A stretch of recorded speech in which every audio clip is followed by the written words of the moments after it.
This chaotic assortment of devices is a complete low light and night vision setup utilizing the new BE Meyers KIJI, which is this guy right here.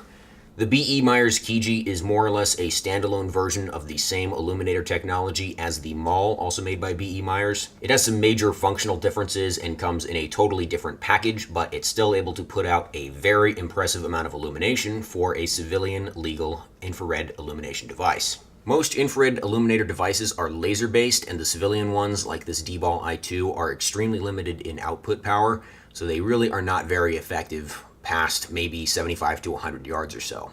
The actual KIJI itself is really just this piece right here. This is a replacement for Surefire scout light heads.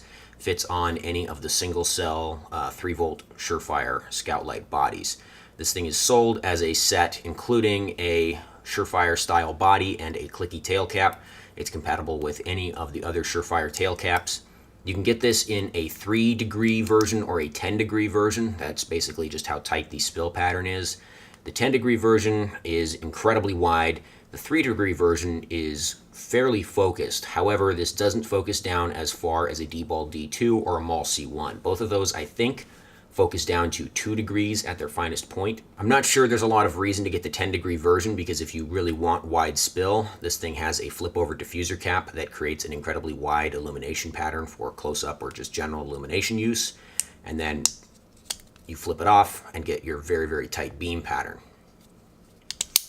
I previously made a video comparing the performance of the 3-degree KIJI to a full power PEC 15, a civilian power D-Ball i2, and a Surefire KM2C Vampire head.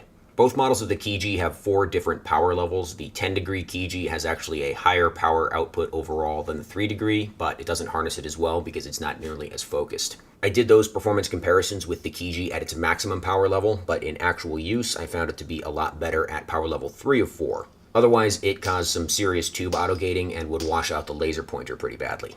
In order to really make use of the KIJI as an infrared illuminator, you have to mount it in such a way that it properly co-witnesses with your laser pointer, and you also really need to be able to activate both devices at the same time off of a single momentary switch. I initially tried to set the KIJI up with a Steiner OTAL-C, both of them mounted to a Unity Fusion hub. That didn't work very well. Something about the way the Unity Fusion hub is set up introduces a pretty serious convergence problem, so the flood of the illuminator was not even close to centered around the laser beam.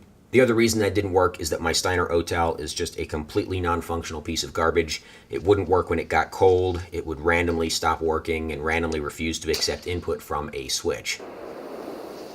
It's toast again. Fuck.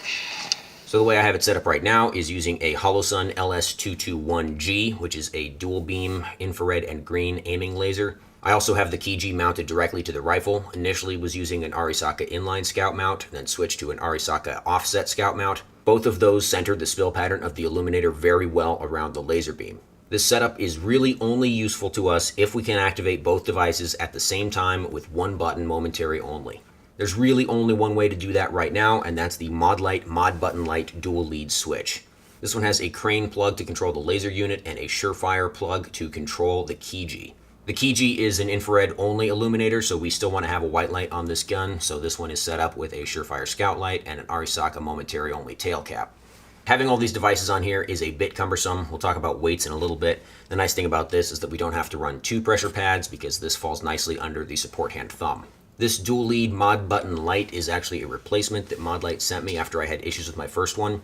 The first one was really crispy and would occasionally send like a phantom double tap pulse, which would cause the laser to stick on even after you release the button. The double tap issue wasn't a big deal when I was using the OTAL, because the OTAL does not stick on if you send it a double tap signal. Most other standalone laser devices, like this Holosun LS221 or a Steiner CQBL1 that have both an IR and a visible laser, those will stick on if you give them a double tap signal, so that could be kind of a problem.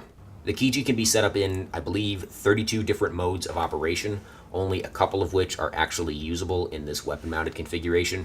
Modes 1 through 4 are single power level only, corresponding to the low through high power settings. The rest of the settings allow you to cycle between power modes on the fly by tapping the button in different configurations. Those aren't really useful in this application because we want to be able to hold the button and get the illuminator and the laser always in the same way every single time. That's why I have this thing set up in power level 3 of 4. The maximum power level would be overkill most of the time, and it's really cumbersome to try to double tap and switch between modes while you're also using it paired with a laser. Programming the KIJI is extremely obnoxious, but you really only have to do it once and then you just forget about it completely. If you tap the button down 6 times and then hold it, it'll blink a pattern of blue lights in Morse code to tell you what mode it's on. Then you can release the button and press it again to cycle to the next mode. If you've ever used a Streamlight ProTac with the 10-tap programming system, just imagine that, but like 100 times worse. KIJI's basically got that 1000-tap programming system. It's a real pain in the ass. It's kind of puzzling that that's even an option with the KIJI. It makes me think this is more intended for handheld use and not really supposed to be a weapon light at all. That's why I think configurations like this are kind of missing the point of the KIJI. It's definitely an inventive way to make use of a very powerful civilian legal illuminator without shelling out the $2,500 for a MAWL. But I don't think it necessarily makes a lot of sense. The lowest weight I could get this configuration down to was using the OTAL-C and a Surefire UE07 tail cap instead of this bigger and heavier DS00. That was also using the Unity Fusion hub. It shaves off like an ounce or two because you're no longer running discrete mounts for the OTAL and for the KIJI. So that's a little bit over 10 ounces just for the IR component, and we still need to run a white light on there. 10 ounces may not sound like a ton of weight, but remember that a D-ball I2 or A3 weighs under 8 ounces, and a PEC 15 weighs about 7 ounces. Also, the Unity Fusion hub caused a serious offset problem between the laser and the illuminator, and my OTAL-C was a complete donkey show. I had to pay to send it back to Steiner, I might have to pay for them to evaluate it, and I might have to pay for them to repair it, even though it was DOA and still under warranty. Fucking fantastic. If we split the devices back up like we've done here to get them to converge properly, then we've added a couple more ounces. Also, switching to a dual laser unit like a CQBL1 or this Holosun adds another bit of weight. The Surefire DS00 cap gives us some redundancy, but also adds a little bit of weight. A more realistic weight to expect is probably 11 to 12 ounces. As far as the cost goes, you can expect to pay about $700 for a KIJI with an appropriate mount. You're definitely going to need to buy a new tail cap, so factor in another $50 there. The mod button light dual lead switch is about $150. A Steiner OTAL-C will probably run you about $400, and that is, again, probably the bare minimum laser you're going to want to pair with this thing. That's probably the cheapest you can put this whole setup together, and that brings the total cost to a little bit over $1,200. I'm pretty sure I could go buy a Steiner D-Ball D2 right now for $1,250. That is going to have better performance than this setup because the illuminator actually is focusable on that device. It's also got a paired IR and Viz laser, it's got an onboard fire button, and it doesn't require the use of this special mod button dual lead switch. The weight of the D-Ball D2 is a little bit over 12 ounces, which is basically the weight of our IR setup here. So we're not really saving any money, we're not really saving any weight, we're not really saving any bulk. This is a pretty beefy setup, and we're getting a more cumbersome device with similar or slightly worse performance. So I'm not really sure that this makes a lot of sense. If you wanted to reproduce this setup and actually save a little bit of money, you could probably use a Malkoff or Modlite IR only head in place of the KIJI. You'd still have to run 2 light bodies on either side of your gun, and you'd still have to use the Modlite dual lead switch. You also wouldn't get nearly the same performance out of one of those IR LED heads as you would out of the KIJI, but you would save quite a lot of money. Personally, I think I would still rather use the Surefire Vampire and a standalone laser with a dual lead switch. That brings the cost of the system down a bit because we no longer have to run a separate white light. It's also just a lot cheaper than the KIJI in general. It weighs less, there's less bulk, and it allows us to control our entire illumination system from one button that's always in the same place every time, which is pretty great for muscle memory. The performance of the Vampire head is extremely limited because it floods so badly even at close range, but there are some ancillary benefits to it that I think make it a little bit more appealing than trying to get this whole KIJI setup off the ground. That's not to say there isn't a use case for the KIJI. It is insanely powerful.